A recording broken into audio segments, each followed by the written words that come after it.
and let me know if there is any issue with my internet or something, right? Um,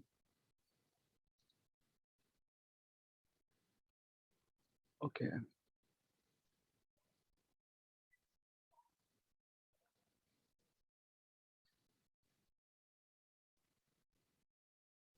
Right. So I'll give you some of the problems that you guys need to solve right now and few questions that you all will do in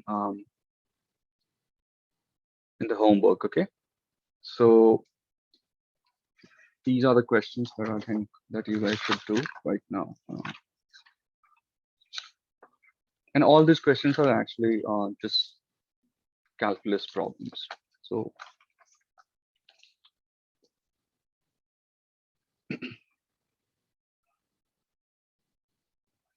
So this is a famous property that we call it Euler's property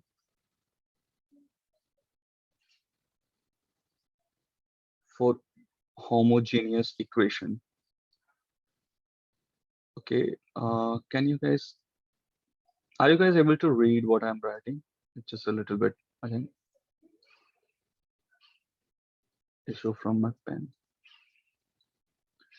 for homogeneous equations. So can anyone tell me what is homogeneous equation?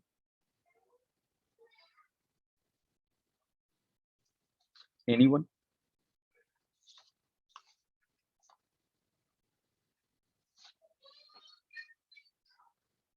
Guys, I asked you a question. Can anyone tell me what is homogeneous equation?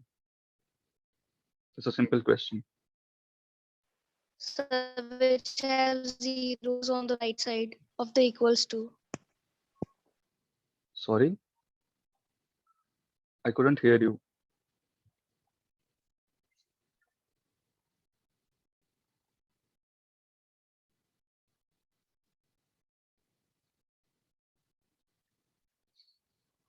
Repeat again whatever you said, okay?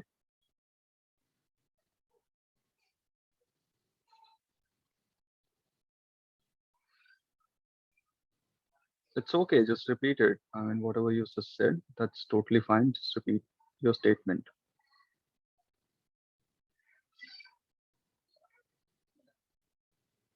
Sir, equations having zero on the right side of the equals to.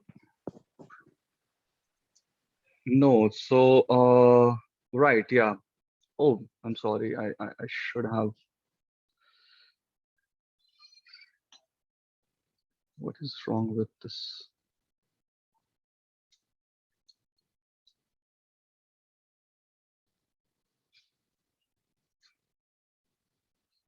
I meant to say now it's fine, right? Function, homogeneous function. So she was absolutely right in terms when I asked that what is homogeneous equation. Homogeneous equation is something that when you have equal to zero in the right hand side, in general, that's the convention, and something that is variable associated. So by plus cz. Right, this is actually homogeneous equation. When it comes to function, what do we mean by function? So let's suppose there's a function f which has three variables x, y, and g. Right. So x, y, and z, these are three variables. And what do we mean by homogeneous function? When you multiply all the vectors or all the variables with some factor lambda, then your new function would be f of lambda x, lambda y, and lambda z, which is going to be equal to lambda of f of x comma y comma z. This property defines the homogeneity of a function. You can think in terms of economic itself, right? So when it comes to economics, what do you understand by homogeneous function? So I'll give you a simple example, right? And then you can tell me the economic intuition behind it, and then we can go through the property, and then I'll give you the problem. So that's how we'll do this. So this is a function. Let's suppose that x1 comma x2, which are these are the two variables, and you write this as in x1 into some value, some constant value m, right, divided by x2. Do you think this is a homogeneous function of degree? Oh, and what is the degree of this function? Right. This should be n. Let's take another function, f of x comma y, which is going to be x to the power alpha, y to the power 1 minus alpha. And another function, x1 comma x2 equal to x1 squared plus x2 squared. Right. Did you guys understand what exactly do we mean by homogeneous function, and what do you guys need to calculate?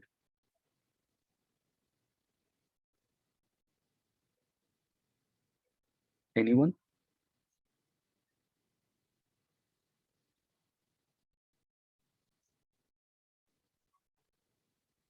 So you have to calculate the degree of homogeneity.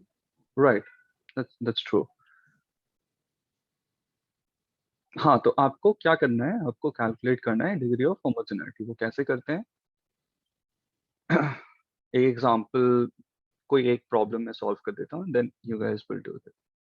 So I said this property should satisfy f of lambda of x1 comma lambda of x2, right, should be equal to lambda of n f of x1 comma x2. I'm solving the first problem.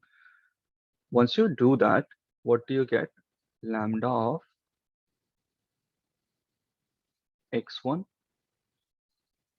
into m square root lambda of x2, right? What exactly would be the degree here? So lambda ki power something that is going to be in negative, because this will come out a square root, and this will be in the denominator you have lambda, so this is going to be lambda to the power minus half.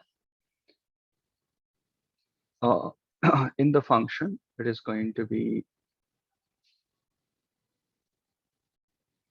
x1 m divided by x2. Now, do you think this is homogeneous function? This is an open question. Do you think, is this a homogeneous function?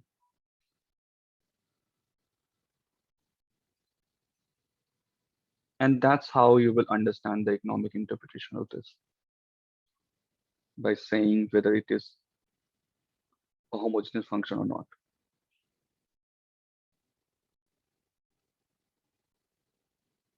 Guys, quick response. You shouldn't take this much time.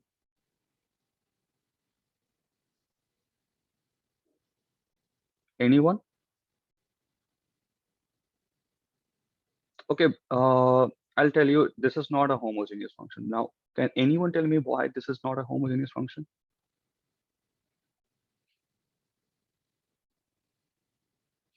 Because n is negative. Right, but why shouldn't we take n negative values of n?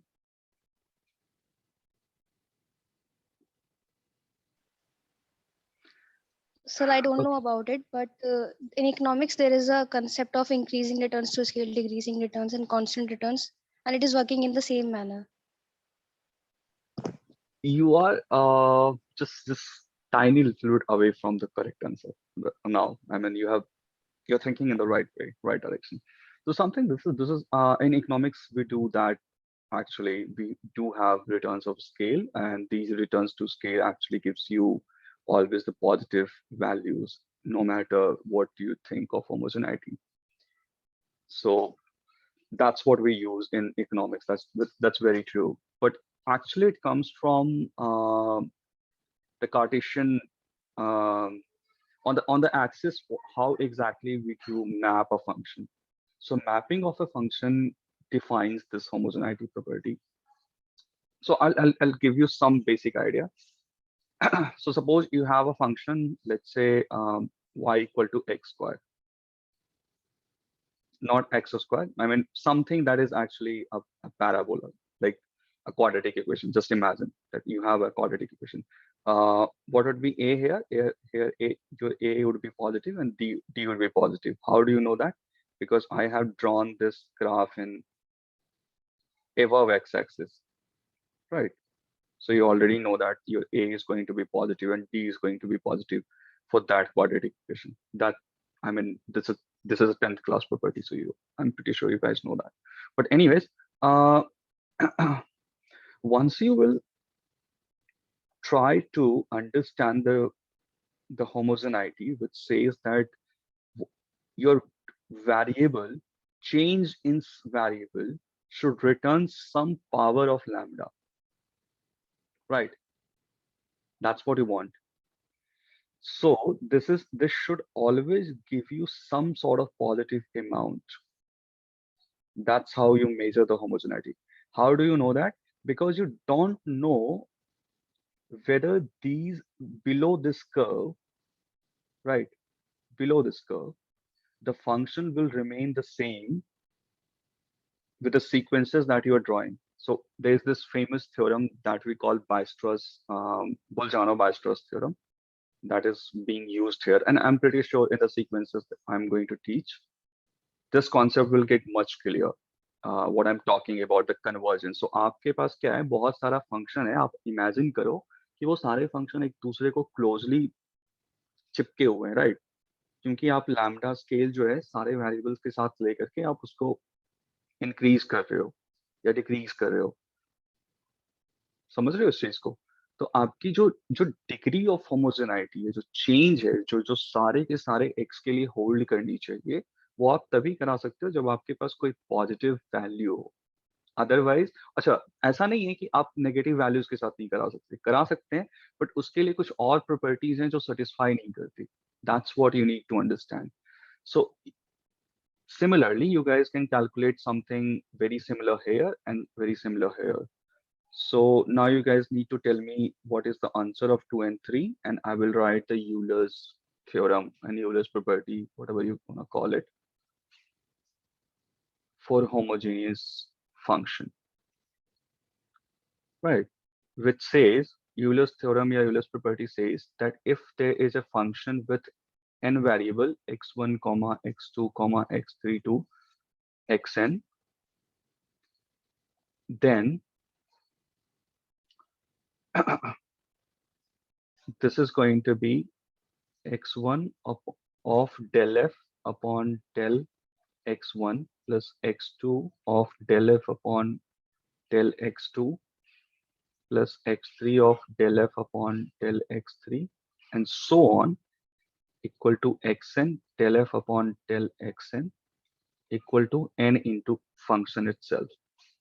This is a famous property, and usually we get questions on this property in entrance exam a lot. So you should actually remember this particular property. Right. Now, tell me the answer of the second and third question.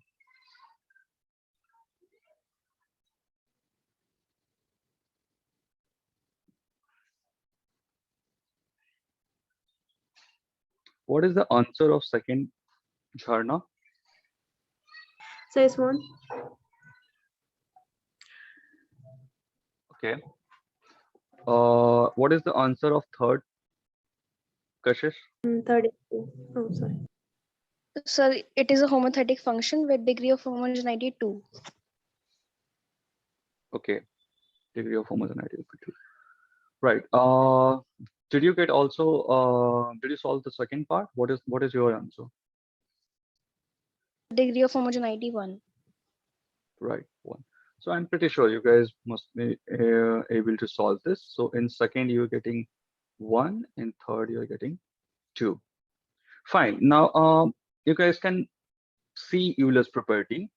Once you will do linear algebra in masters, you will understand the intuition behind it. Even if you are curious right now, you can just do you can just Google search and maybe you can find some video. If you can't, I'm happy to tell you the intuition and the proofs behind this Euler's property later. If you want to contact me or reach out to me, feel free to do that.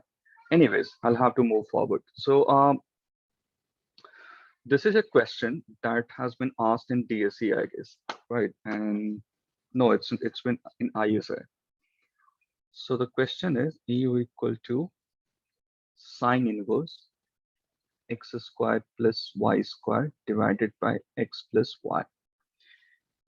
Then find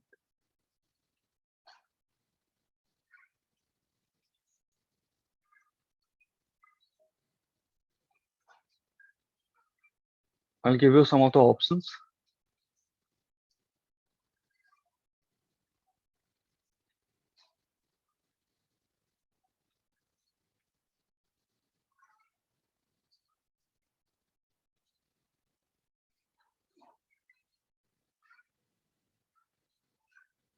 Right, and tell me the answer.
I'm sorry about the background noise. Just give me a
yeah.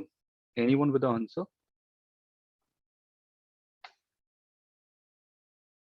Second question is the homework, guys. So do it at the home. It's the same kind of problem. 3 and 4 is also going to be the homework. So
anyone with the answer, guys?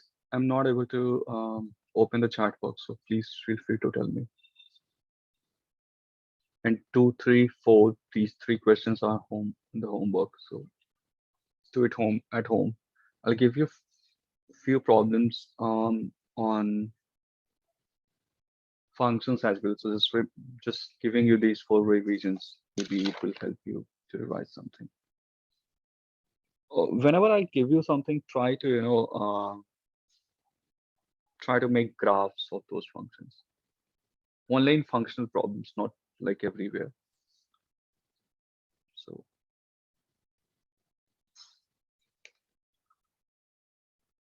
right, so let's do this kind of problem.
Anyone with the answer?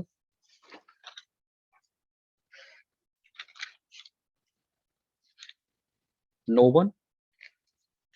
Kashish, Sharna?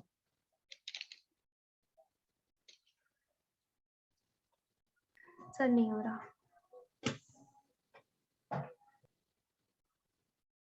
Okay. Kashish? Mansi? Yes, sir.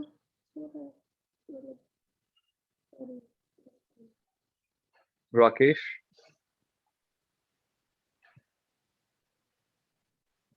Okay, that's quite surprising. So it's a simple problem. Okay, it's just 3-line problem, and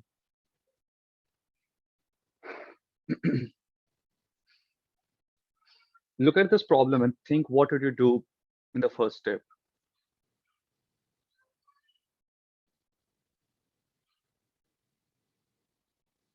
Look at this, just u equal to sine inverse x square plus y square divided by x plus y. What would you do in the first step?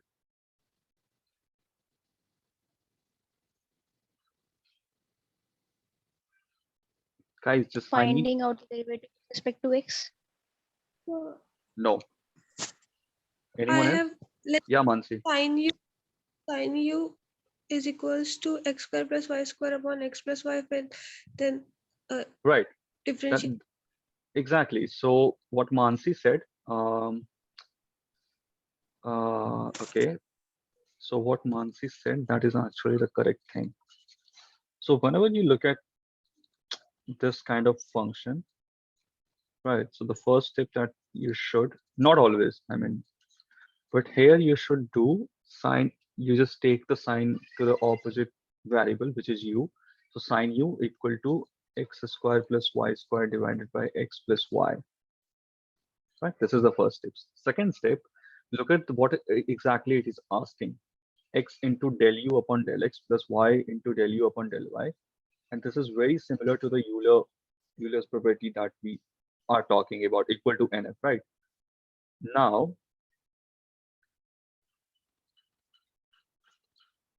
from Euler's theorem, first we need to find out the value of n. So what would be the value of n? Forget this right now. I mean, you already know that u is a function of x comma y, that you already know, right? So what you can say is sine of u of lambda x. I mean, you can write this way if you are writing in the exam. I mean, subjective exam, but in objective, you don't need that. So sine of u of lambda x comma lambda y, which is going to give you lambda x square, lambda square x square, lambda square y square divided by lambda x plus y. This will give you lambda to the power 1 into sine of u. Can you see that? Guys, if you take lambda square here common with lambda, this will give you lambda to the power 1 into sine u. Can you guys see that? yes, sir. Just give me a minute. I need to make a call.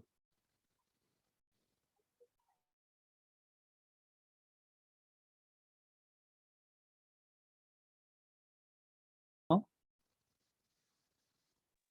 So सबने just note कर लिया या fifth नहीं कर लिया?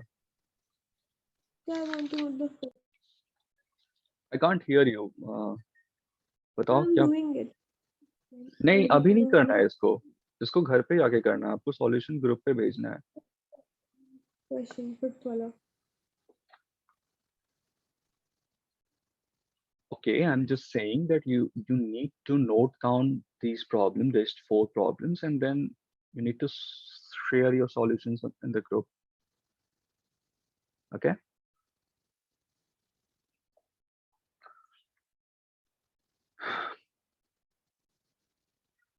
Is that clear or not? Yes, sir. Good. So can anyone tell me what is sequence? What do you think when it comes to sequence?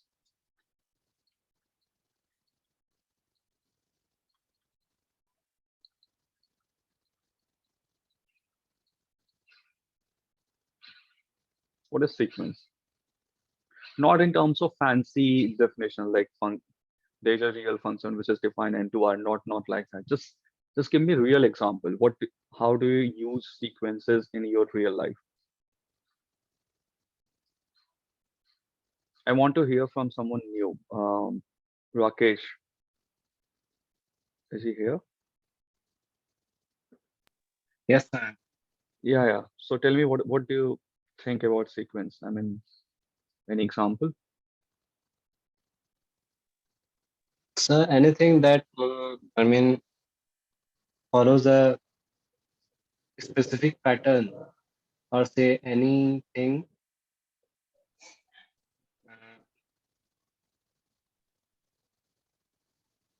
So he used an interesting word, a specific pattern, right? Yes, What do you mean like by specific pattern? like when we take even numbers, Mhm.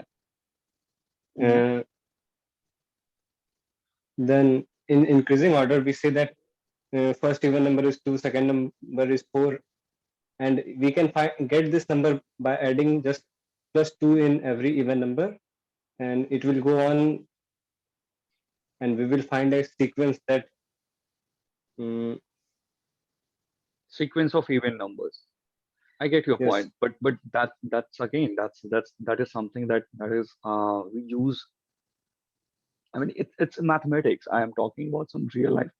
I'm sorry, excuse me. So some real life examples, like where do you use in your life in decision making, like in banking, in food, or something like that. Think about it, or something very different that I wouldn't have even thought, like in construction work. Where do you use it?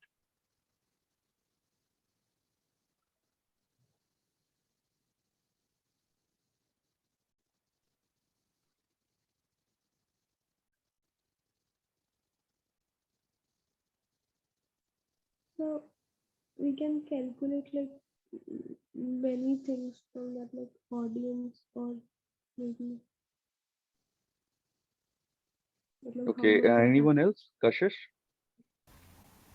Let's hear from her. Such set of things in a particular order. Who is talking? I don't know this voice. Mufid. Mufid, repeat your statement. A set of things in a particular order, like books, anything. That is sequence. Do you think that is sequence? Okay, I'll just remove the suspense, guys. So in real life, I mean, many types of sequences, right? Whether you guys, your parents must be, investing money, right? So investment is some sort of sequence of portfolios. There must be different sort of portfolios. Like the parents must be investing in land or some sort of amount in bank, not just even in regular banks. You can say there are several schemes like FD or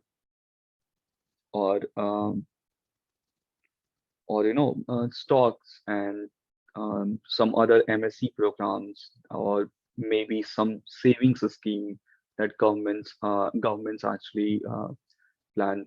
So these all are sort of different portfolios, and you have some targeted amount that your parents must be thinking that, okay, after 30 years my son or my daughter, or actually my child, must receive this much amount. And in order to do that, they have something in their mind to make those investments accordingly, and those investments are based on sequence, right? That is a complex example. I'll give you a very simple example in terms of food decision making. You always you consume something, right? Not And food is something that is an essential commodity, right? So every time, uh, here you are actually making a sequence of decisions on how much you want to consume in this particular time, right? So if you compile all those decisions, all those consumption decisions that you are making, right, and distribute in timeline. So let's say that you want to make a sequence that how much you are going to consume in one day, particularly in one day. So if I am writing that you are going to live, forget you, let's talk about me. So let's suppose that I am going to live. I think that I'm going to live for next 70 years. That's actually very ambitious, but not 70. Let's say that I'm going to live for next 50 years. So right. So every for tomorrow, I will make some sort of decision. And if I'll compile all these decisions every day, this will actually make a sequence of all the decisions that I have made. This is a very simple thing that you can think of about sequence, and that's how economists actually think about sequences, because you will actually encounter consumption, labor choice, leisure choice, and these choices are actually based on sequences. So this is actually just one example. How do we think in terms of mathematics? So two things. One, Rakesh actually said something very, very unique thing, that is actually a specific pattern, but no one described specific pattern to me. So I'm going to pause here and let you guys talk. Can anyone tell me what exactly is specific pattern and what do you mean by specific pattern? And those who are new here, my classes are always going to be a dialogue, not a monologue. So feel free to talk. There aren't any right or wrong answers here, right? So what is a specific pattern? What do you understand of it? Have you guys seen any pattern in real life? Like, think about it. Calendar. Right, that's a pattern. Yeah, like 30, like in 1 month there are 30, then 31, 30, 31, 30. That's a very good 29. example. Very good example. Right. So that's one example. What do you find in common? You are finding something that is something in common, right? So when he said, let me tell you what do you mean by specific pattern. My handwriting is really poor. So 2, 4, 6, 8, and so on. You said 30, 31, 30, 30, 31, 10, 30, 31, 30, and so on, something like this. This is actually extra. Yeah, right. So what do you see? You see something in common here. Additionally, you're adding 2, right? You're adding and so on. Here, what do you see? You're seeing two set of subsequences. One sequence which is actually at odd places, it is taking 30, and at even places, this sequence was taking 31. Okay, so that is actually another sequence which has two subsequences. So specific pattern means that something which is common, or you can say common element. So you guys must have heard about AP, arithmetic progression, geometric progression, right? So these are just the nice way to make maths more beautiful, as you can say. But we get really different sort of sequences, and I want you guys to explore something about 3x plus 1. This is actually Collat's conjecture that you guys can just, if you guys are interested in more maths, then you should explore 3x plus 1 Collat's conjecture or Roger Tiling's. This is another pattern that was invented by Professor Roger Penrose, Sir Professor Roger Penrose. So yeah, there are so many sequences that we can talk about later. And if you guys are really interested, go to this website, OEIES. This is Open Encyclopedia of Integer Sequences. Now, anyways, coming to the point. So this is what I mean in terms of mathematics. Now, how do you define this? This is basically a function which is defined at n to r. So the inputs of the sequences are always going to be the natural numbers, and this will give you a real number.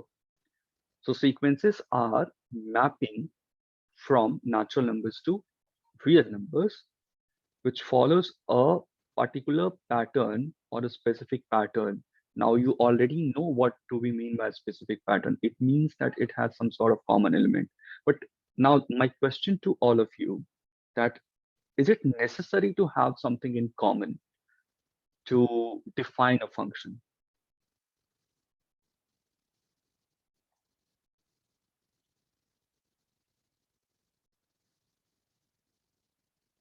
यार तुम लोग बीच में ऐसे रुक जाते हो ना, मुझे थोड़ा डाउट होने लगता है. So please start, think, and then just um, give me an answer. I don't like awkward मतलब silence. yes, because मतलब it make the calculation easy, maybe, or like it's easy to calculate. No, so are you saying that is it necessary or No, it's not? it's not. No, it's not necessary, but like we do it just to make the calculation easy. I don't know Right. if So I'm you're saying you're absolutely right. Actually, it is not necessary. And now Mufid said another term that I'm going to bring it right now because I was waiting to say that. He said something that sequences are something that follows this particular order. So think about this particular question that I'm going to ask. Do you think that sequences always follow some sort of order?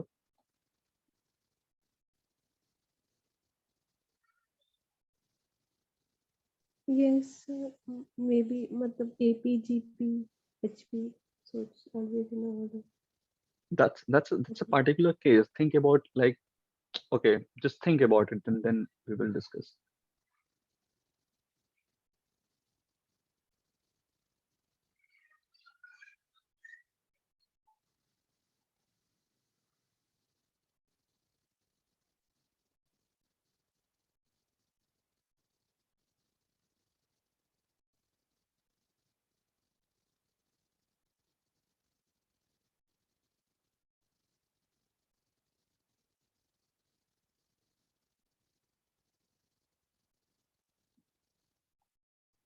Anyone? Sir, Fibonacci numbers. That doesn't What I follow a mean. pattern. It Pattern follows a मतलब pattern. order. Yeah. Achha, order, you're saying order. So what do you mean by order? Specific order is something that is very similar to what I have written, specific pattern, but Fibonacci is okay. What do you think about Fibonacci? Let me write Fibonacci sequence. That is 1, right? 0, 1, 1, 2, 3, 5, 8, 13. You guys know Fibonacci, right? You start with this number and then you start adding with the previous number. So 0, 1, 1, 0, 1, and then 1, 1 plus 1, 2, and then 2 plus 1, 3, and so on. Right? This is actually Fibonacci. They are n Fibonacci. Actually, this is actually 1 Fibonacci.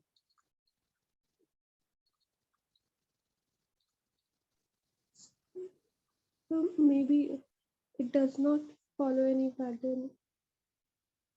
Right. So the question, both questions are actually very similar. It was just to see whether you guys understood the concept or not. So it doesn't have to follow a specific sort of a set of orders or a specific pattern. It doesn't have to. It kind of looks like very ugly, like the things that you're looking at right now, right? But it is actually giving you some sort of idea that, hey, it is following this particular, this is coming from this particular thing. I'll give you another example that Professor Terence Tao always used in his lectures at Caltech. I mean, he has used it several times, so I'm going to use that. Right. Can you guys see the pattern? Can you guys follow that pattern? So this is going to be 1, 0, 0, minus 1, 0, 1, 0, minus 1, 0, 1, 0. Here you can see that. If I give you something very, very abruptly, 1, 0, 2, 3, 4, comma 7, comma 8, comma 2, 0, comma 3, 5. Can you guys see any pattern here? You can't, right? And neither the sequence is converging. So the mathematical definition is that this is just a mapping from natural number to real number. That is mathematical description. Now, why did I take so much time to build the idea of the sequences? Because I wanted to have the the myth that many school level and college level teachers had put put behind that it is sort of, it always follows a pattern or some sort of orders. It doesn't. And you guys should be able to understand this concept very easily, that that's why there are so many sequences that diverge, right?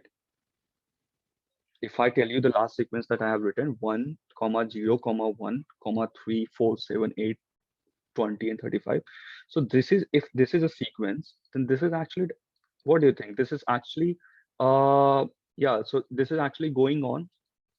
So you don't know whether this is going to converge or not. You can't say anything about that, right? So you need to understand the idea behind the definition or the term. Now let's just start with the notation and everything.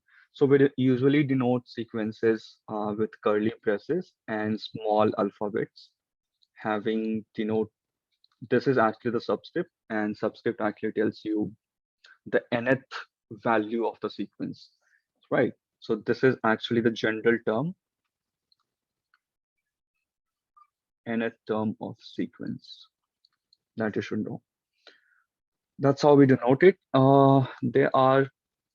This is actually a finite sequence if you are going from n equal to 1 to n. In general, we are going to deal with infinite sequences, right? So if you just put comma here and don't put dot dot dot, then this is going to be a finite sequence. If you will put dot dot dot, then that means that this sequence is going to, this sequence doesn't stop at 35, and this is an infinite sequence. Now, whatever you have studied in limit, whatever I have taught you guys, that should be remembered, because we are going to use very frequently. So limit definition. So I taught you guys limit definition using epsilon delta approach, and that states that if there is a, I'm doing it again just to revise the concept. So that says that if there is a function and you want to figure out the limit at x star, right? So you move around x star with some value delta, x minus delta and x plus delta, and you try to figure out what value fx will be approaching.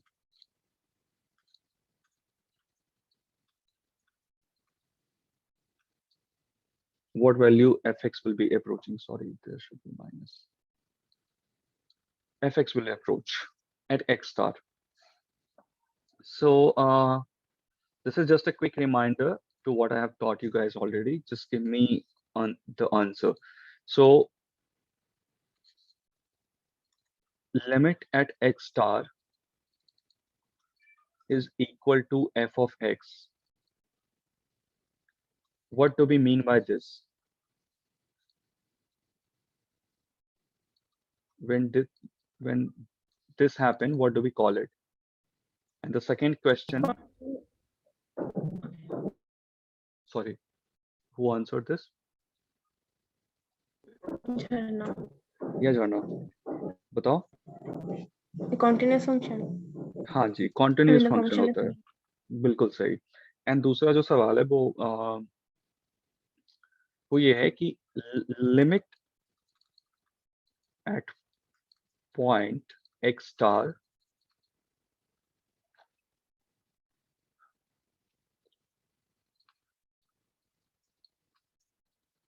talks about fx x star always. Sorry, yeah.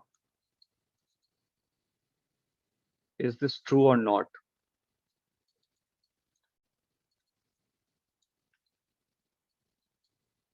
Limit at point x star talks about f of x star always. Is this like true or not?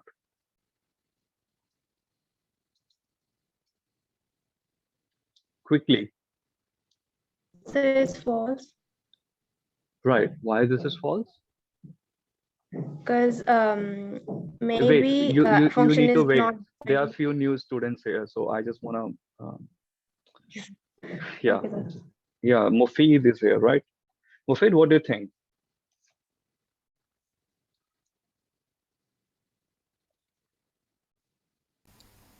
Yes, it's true. It's true. Okay. Rakesh, what's your opinion? So I can't recall.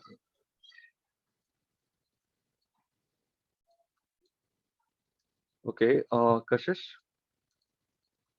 Sir, it's false it's false. because limit takes the left hand values and the right hand values also.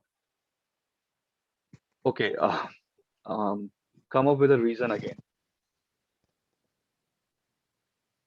So limit takes values on the left hand at x star, Yeah, yeah. at x star, also on the left hand side and also on the right hand side. So, that is the myth about limit, actually, Kashish. That I have cleared them, but this is since we are going to use in the sequences, I thought let's talk about it again. So, what exactly do you mean by limit? Limit is something that at any particular point you're not talking about. So, whenever I ask you to calculate limit x this one some function fx, how do you read this? Read this, Kashish. Read this a Limit statement. x tends to when fx. Exactly. So what did you say? X tends to one. You said it, right? Yes, sir.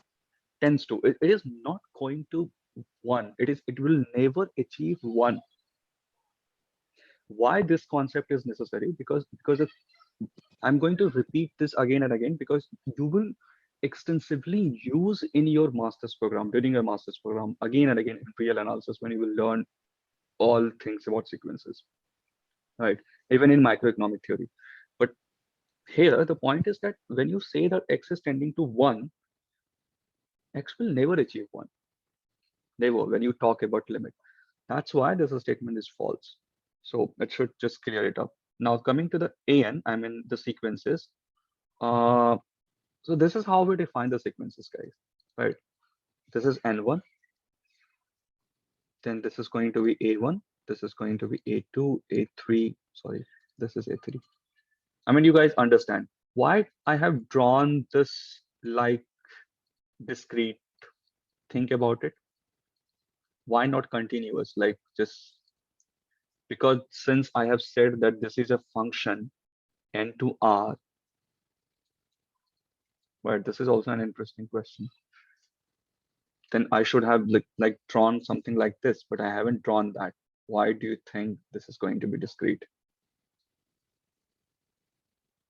Simple question, not like a big deal. Batao?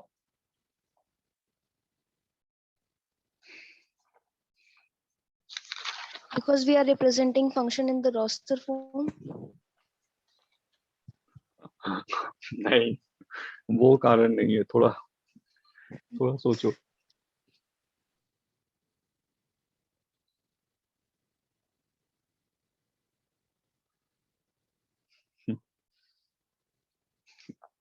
Roster form. No, we aren't enumerating at all. I mean, of course we are enumerating. I mean, I'm getting what you're saying, trying to say, but that's not the reason.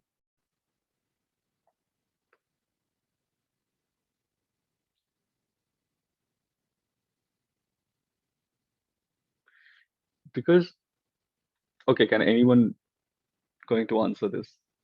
Mufid, what do you think?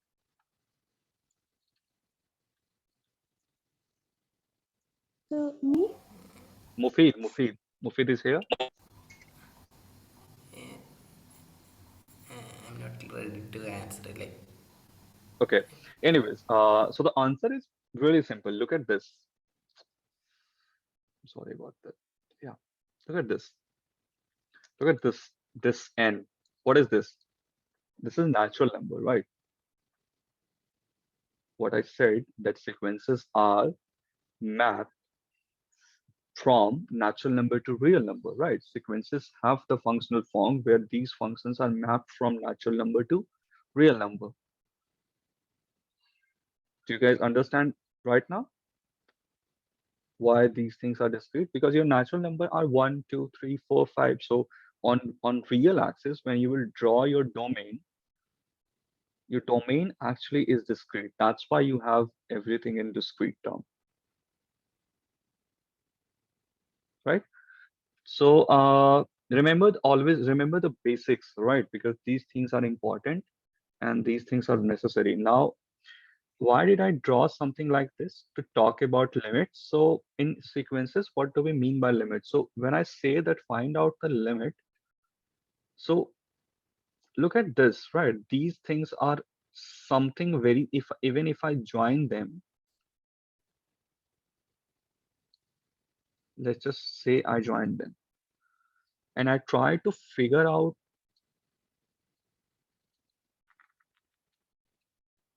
the limit at, infinity, then what is happening here? These functions, which actually initially I listed them and made a discrete graph at infinity, or you can say after certain n or after certain value of n, these values of an are actually approaching each other. I'll repeat it again. Okay, what I said. So I said at after certain value of n, right? When let's say that n your n is, let's say that your n is greater than n7, an7 is actually very close to a8. Sorry, a7 is very close to 8, and this is very close to a9, and this is very close to a10, and so on. And like Kashish said, that whenever we define limit, we always use the word tends to or approaching. That's why we are actually able to find the limit for the sequences. It's not like कि हाँ मतलब वहां पे लिख दिया हमने limit निकाल लिया और कुछ वैसा होगा नहीं. आप आपका जो in the back of your head, you should always have a clear picture that how exactly we are getting this. Now, that's how we are able to talk about the limit. So I'm pretty sure you guys understood the concept, right? Any doubt here? Can I move on? कुछ तो बोल दो.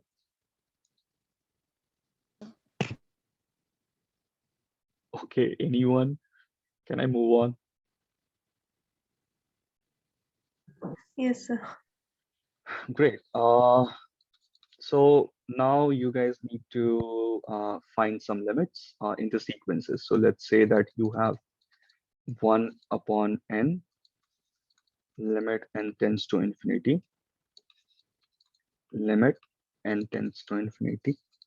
This is n plus 1 upon n. These are the commas. Do it right now. And don't take more than 1 minute, right?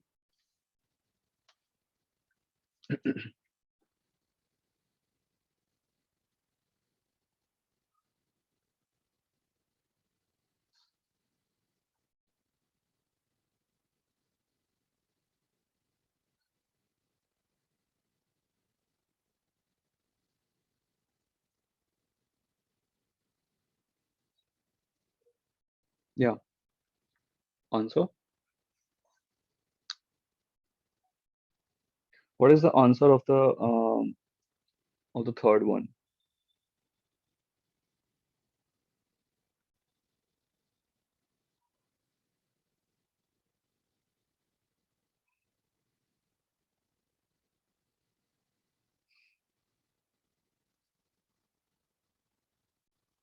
Guys, answer. I won't give you this much time and liberty.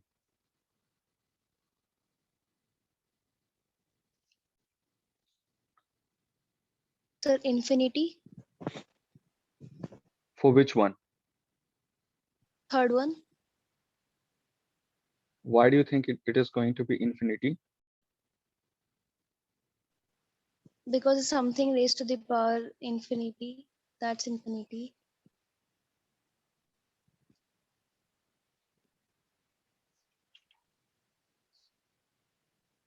So is it 3/4? Yeah, it's 3/4. Is it not visual?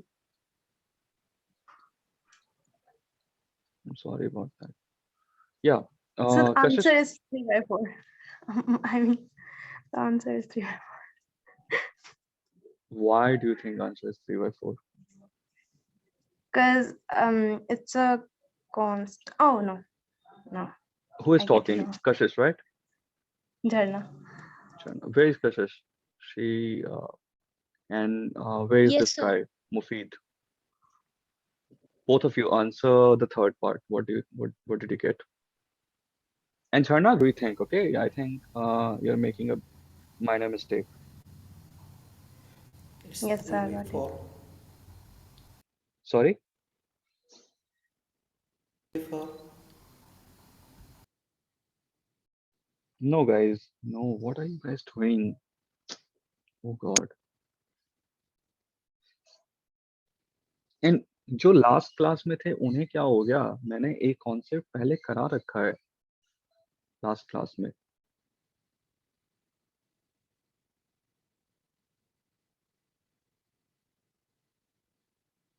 Okay, guys, this is very disappointing. Okay, I really expect something from you. You guys don't even revise the concepts. I'll give you 1 more minute to give me the answers for all of them. Tell me all the answers.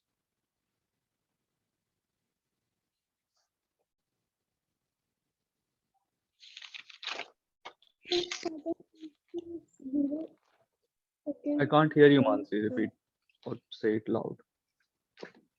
So first answer is 0. Third one. No, first one is 0. Yeah, Third third one one is also 0. One is 1. is one. How about others? What did you get, Rakesh?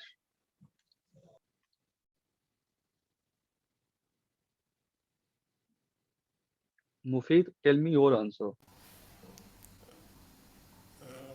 So last one is 0. Like, I forgot the concept. Last one is 0. 0. Okay, good. Always remember this. This is not a big deal. So whenever you get x to the power n, right, and if your x belongs to -1 to 1, okay, then limit n tends to infinity will be 0. But write it down right now and then don't forget it. When your x belongs to -infinity to -1 union 1 to infinity, right, your limit n tends to infinity, what do you think it will get? It will be so for minus case it will depend on n. For plus case this will go to infinity. I think I should write exclusively. Right, so when your x belongs to 1 comma infinity, your limit will be infinity. When your x belongs to -infinity comma -1, limit n tends to infinity will be both -infinity and infinity. Why? क्योंकि जब आपका n odd होगा तब negative की power negative होती है ना? और जब आपका n इवन होगा, नोट डाउन कर लो यार मैं. हाँ, कॉन्सेप्ट समझ में आया ना कि x जब आपका -infinity से -1 के बीच होगा, आप कोई नंबर ले लो. सपोज करो आप माने -2 लिया, उसकी पावर n कर रहे हो और आपका n इंफिनिटी को टेंड कर रहा है, तो मैग्नीट्यूड तो आपका इनफिनिट चला जाएगा, बट आपका साइन जो है वो n पे डिपेंड करेगा. सिमिलरली जब आपका x जो है वो केवल 1 होगा और एक केस बनेगा जब आपका x केवल -1 होगा. इस केस में limit n tends to infinity होगा 1. इस केस में limit n tend to infinity जो होगा वो आपका दोनों होगा -1 और 1 because the same reason and even और ऑड वाला चक्कर है। ये सारी चीजें ऑन द टिप होनी चाहिए। I told you guys last time also कि ग्राफ जब आप बनाते हो तो आपने नोटिस किया होगा कि एक्स स्क्वायर का ग्राफ कुछ ऐसा जाता है, बट एक्स क्यूब का ग्राफ इसके नीचे से होकर के फिर इसके नीचे से होकर के फिर ऊपर जाता है ना। ये चीज आपको हमेशा और सेम गोज फॉर जब आप x4 बनाते हो तो ये ना एकदम इसके नीचे से होकर के फिर ऊपर जाता है। ये जो पॉइंट है ना, ये 1 है। मैं ग्राफ अच्छे से ड्रॉ नहीं कर पाया, but you guys can see that ये जो पॉइंट है वो 1 है। और जब आप 1 में आते हो तो आपका ये x square x cube x4 जब जैसे जैसे 0 से 1 के बीच जब आपका पावर जितना कम होता है उतनी वैल्यू ज्यादा होती है। आप खुद सोचो ना, 1⁻3 मैंने लास्ट टाइम भी समझाया था is less than 1⁻2। Is a simple fact. Good, ये दोनों तो क्लियर है। I am not going to tell anything about them. Now you guys know that why are we you guys know that how can we calculate and why are we how are we going to, sorry, not why, how are we going to find the limit for sequences and intuition and the reason behind the thought process behind the limit uh, to find limit for a sequence, right?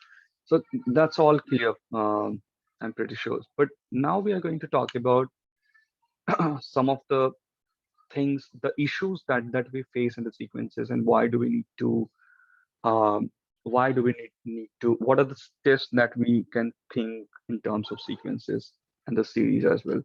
Before we do that, similarly जैसे वहां पे हम लोग limits में एक theorem पढ़ते हैं, sandwich theorem, आपको यहाँ पे भी वो applicable होगा. So you guys already know that if you have a function, I need to draw it again, right? Because one function is below. So let's say that this function is something like this.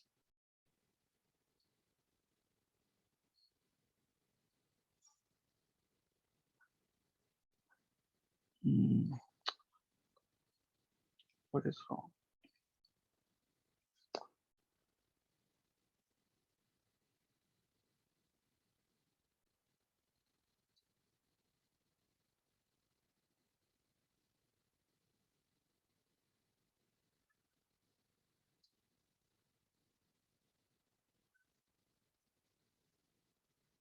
So you can see three functions, hx, fx, and gx. अब ये जो sandwich theorem है ना, इसको आप sequence के form में भी समझ सकते हो कि ये होता क्यों है ना, और हम इसे सीक्वेंस में भी अप्लाई कर सकते हैं। तो बहुत इंटरेस्टिंग चीज है कि जब हमने कैलकुलस में लिमिट में सैंडविच थ्योरम पढ़ा था, then we didn't know that how we're going to implement this sandwich theorem. But right now I'm teaching you guys sequences, so I'm you can think in terms of the numbers. So these functions are supposed mapped from R to R. I mean, that's how we define in the limit, right? But right now think in terms of N to R. So suppose for Gx, your G1 is here, G2 is here. This is very close, G3 and G4 and so on. And you get some Gn.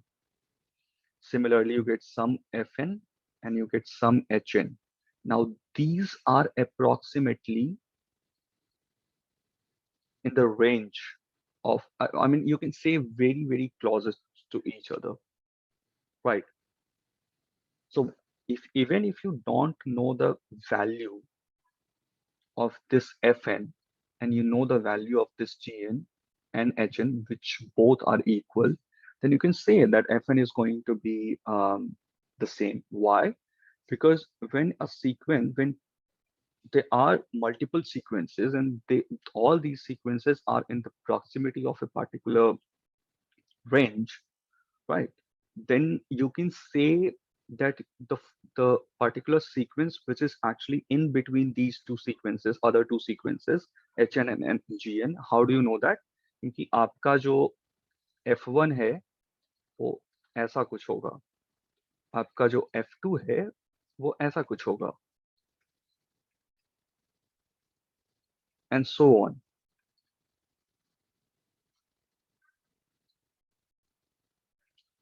So when excuse me, so when you are able to draw this conclusion, right, till g of n minus 1, let's suppose, then you can,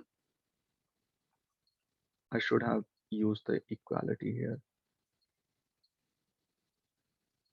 then you can use, even if you don't know what would be your Fn,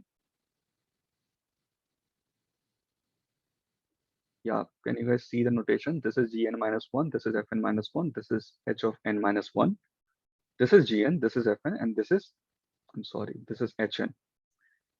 Even if you know that this is the pattern that these three sequences are following, then you can say that this is actually another term of these three sequences which is going to follow the same pattern, right? And by the way, this is something totally different than Newton's thought process. This was actually some Italian mathematician who thought about this, that how can we do this.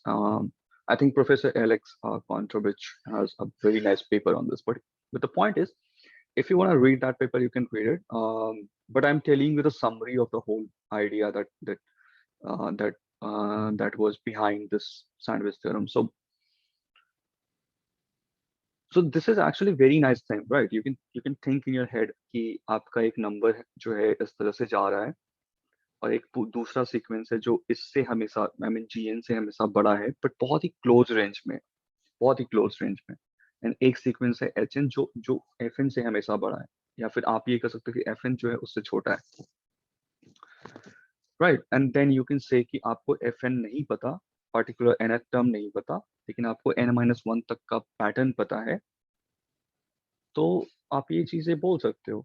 Now जब हम वहां पे sandwich theorem use करते हैं तो हम कहते हैं कि these three functions are continuous, defined in some way R2R or something like that, and then we make a case that they are in a proximity range, and then you define this nice property that limit x tends to a hx, if this is possible, x tends to a gx, then this is going to be the same as limit x tends to a f of x. That's what you do there, right? Now think about the sequences. If I want to define the same property about the sequences, what would you do? You would say that limit n tends to infinity, h of n is equal to limit n tends to infinity, g of n, that should be equal to limit n tends to infinity, f of n. That's what you do, right? Any doubt here? Guys, any doubt? No, sir. Good. So let's do some of the problems, based on the sandwich theorem, and you guys tell me the answer.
Answer?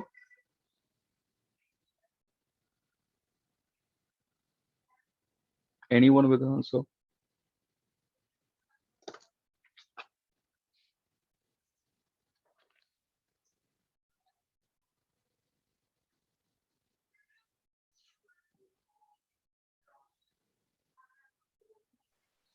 So 1 and 3/4. Yeah, that's correct. That's correct. Right. So the answer is 1 and 3/4. किसी को कोई doubt है तो आप पूछ सकते हैं, या सभी के आंसर आ गए?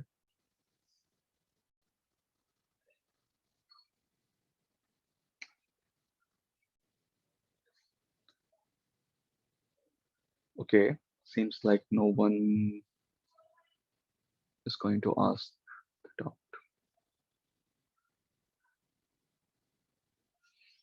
Can I move on then, guys? So, Cool.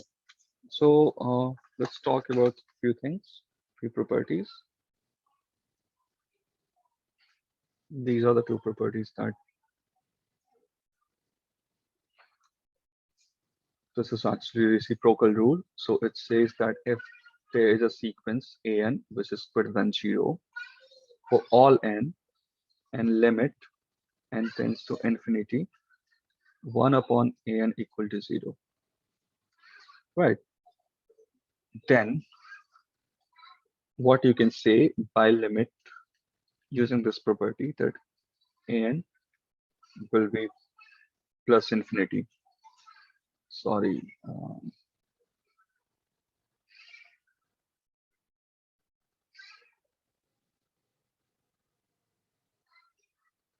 Wait. An is positive here.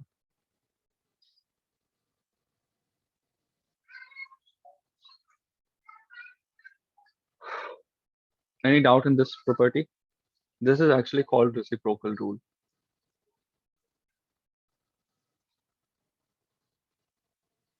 I'm pretty sure this is obvious, right?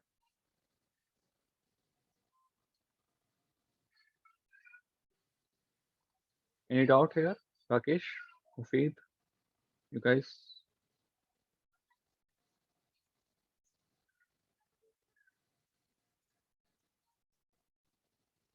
Or they left the classes.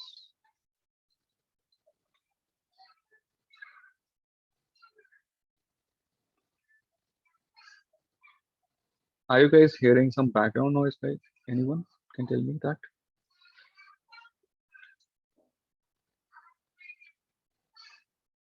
Guys, yeah, okay. Background noise आ रहा है क्या? It's fine, sir. Okay, thank you. Yeah. So these are the two properties. These two properties are obvious, right? You know कि आप approximately 1 upon infinity is going to be 0. So उसी के ऊपर based है. So no, not an issue at all. So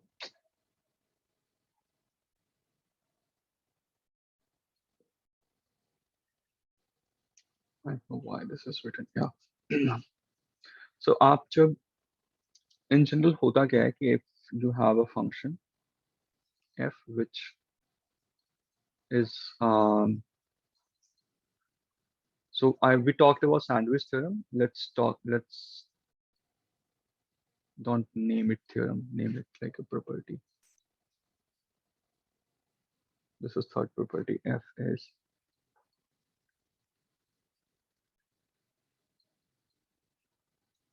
continuous function, then limit n tends to infinity, f of an can be written as f of limit n tends to infinity an. Okay.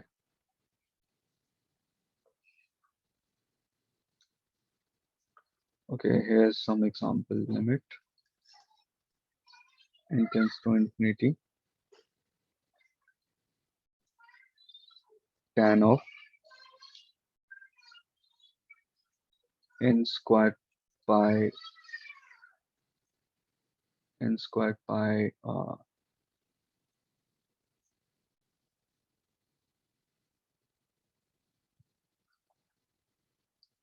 square root of n to the power 4 divided by n to the power 4 plus 2. Yeah, this is first problem. N tends to wait.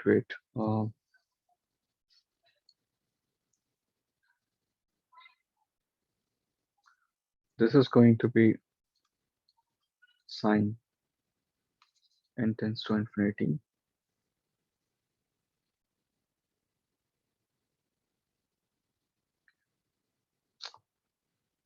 Yeah, e to the power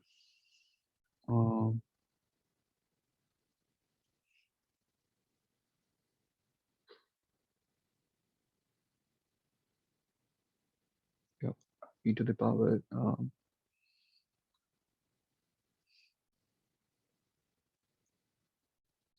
arc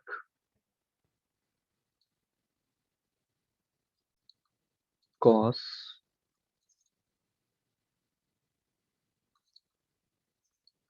n by 2n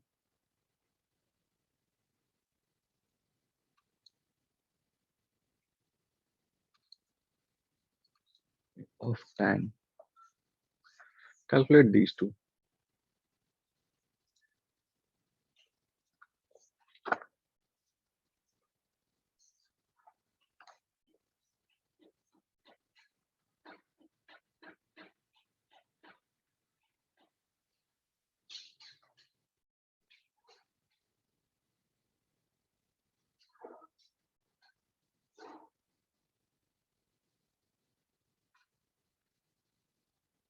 Sir, in the first question, is it n square pi?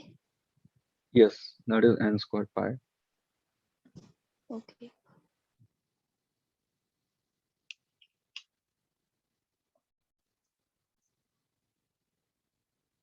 This is actually based on the property, so just do it quickly.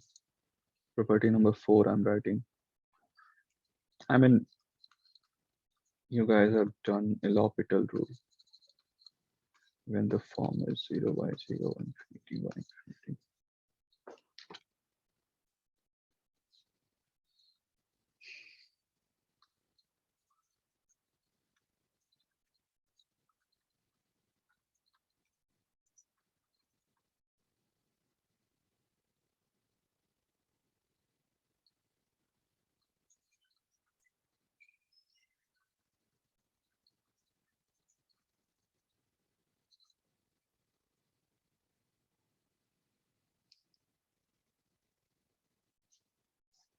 So it's n by 2k. Acha 2k.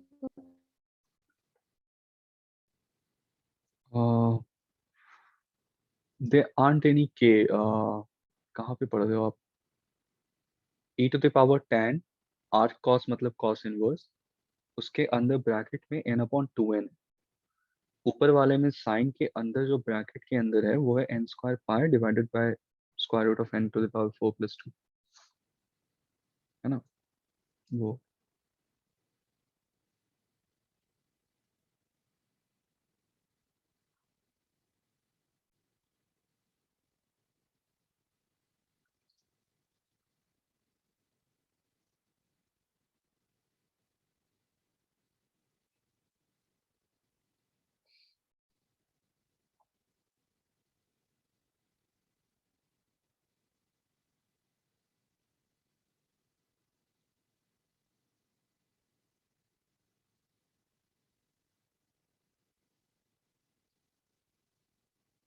The first answer is What's the answer of B?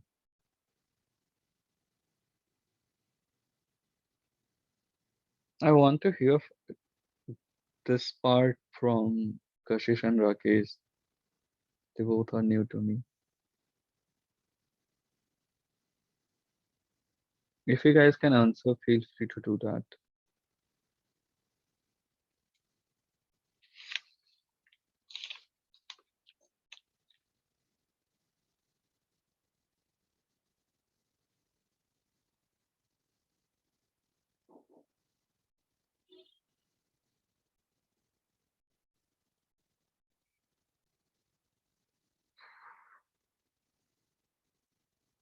No, Rakesh, B part का answer क्या है?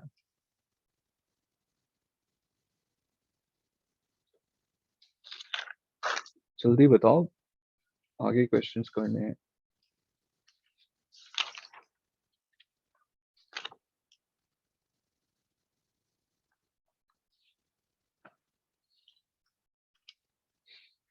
Kashish, did you get the answer?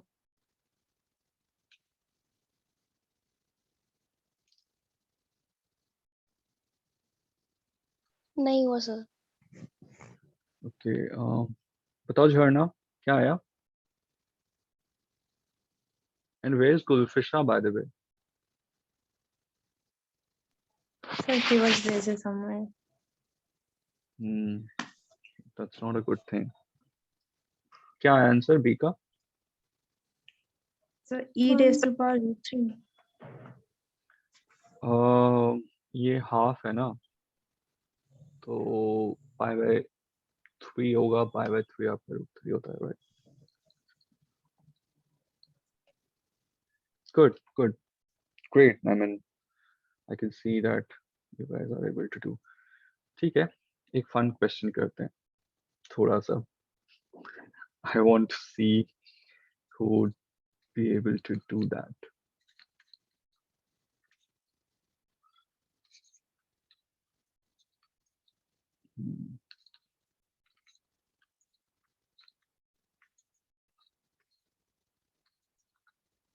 Okay, this is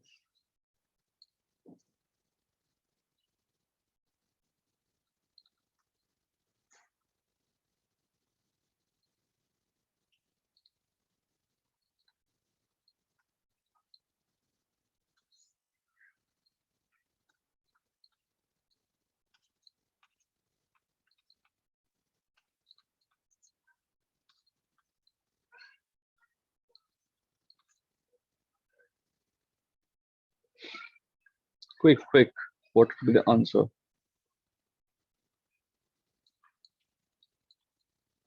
चलो एक और fun part add किया जाए. यहाँ पे cos inverse into 1 upon root n है. ये सेम ही फंक्शन है, बाय द वे.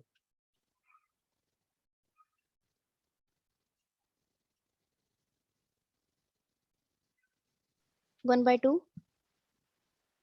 हाँ नाइस, बट एक चीज मिस कर रहे हो, cos इनवर्स वो भी साथ में है, वो प्लस में है सर वो by the way. Denominator denominator में नहीं है. हाँ डिनोमिनेटर में नहीं है, सॉरी, ये मैं बोलना भूल गया, वो अलग से है.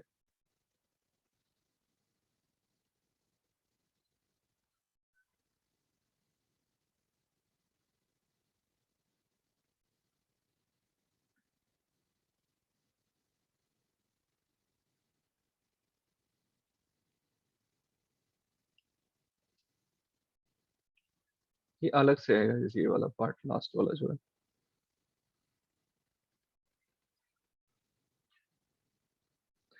Sorry, so answer is 1 by 2 plus pi by 2. How do we get this? So there is this famous property, ठीक है, वो आपको याद रखना है. कोई बता सकता है वो कौन सी प्रॉपर्टी है जिसने भी आंसर किया?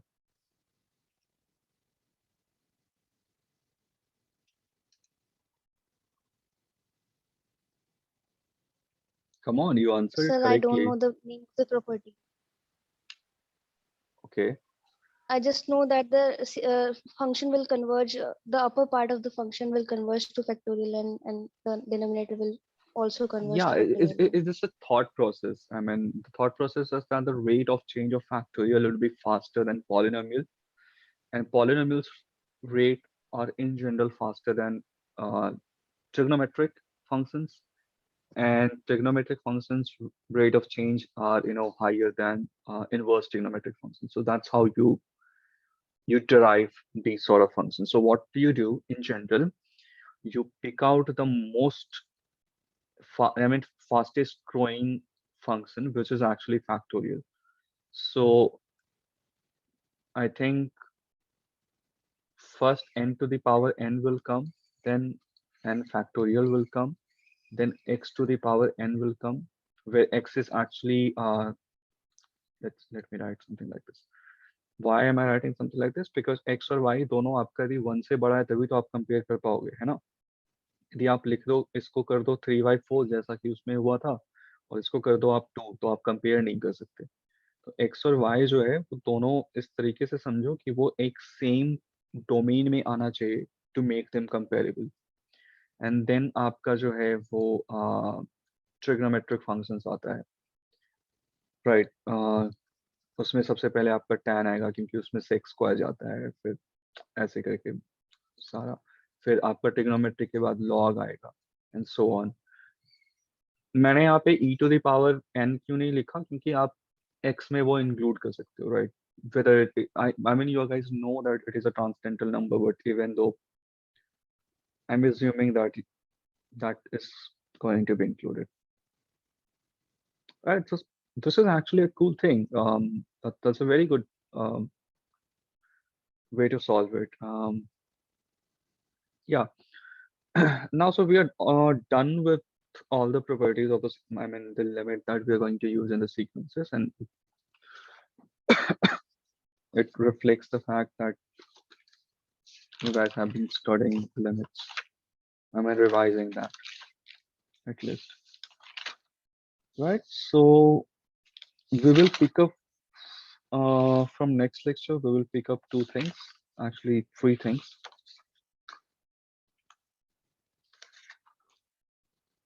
So I'll list it down so that I don't forget. I won't forget all the things and what are those. Yeah. So अगले lecture में एक तो हम revision करेंगे fixed point, Taylor series, Maclaurin के साथ में। ये revision के लिए questions के answers जो है generally you guys don't send it on the group, so I feel very bad, but फिर भी याद कर लिया करो, it would make me feel happy. Yeah, so for the revision part, we will do fixed point theorem and Taylor series, Maclaurin series. I haven't, past years में मैंने extreme value theorem, mean value theorem पे questions नहीं करवाया ना? कोई बता सकता है? No, sir. हाँ, तो ठीक है, पहले ये करते हैं, फिर वो कर लेंगे। I'll just remind me sometime later. और सीक्वेंस में हम आगे बढ़ेंगे test for sequences, test for series. Obviously, I'll talk about series more or less. Boundness, supremum, ये बहुत जरूरी property है. Not from entrance point of view, but I think masters level पे बहुत ज़्यादा हम लोग micro theorem use करते हैं. So we do that. All of you know Hindi, right? Feel comfortable to talk about in mother tongue, and I feel very comfortable. Anyways, so infimum, supremum, boundness, test for series, and test for sequences. We will talk about convergence and divergence in general, and that's how we are going to define different tests to figure out whether the sequence is converging or diverging, whether series, the given series is converging or diverging.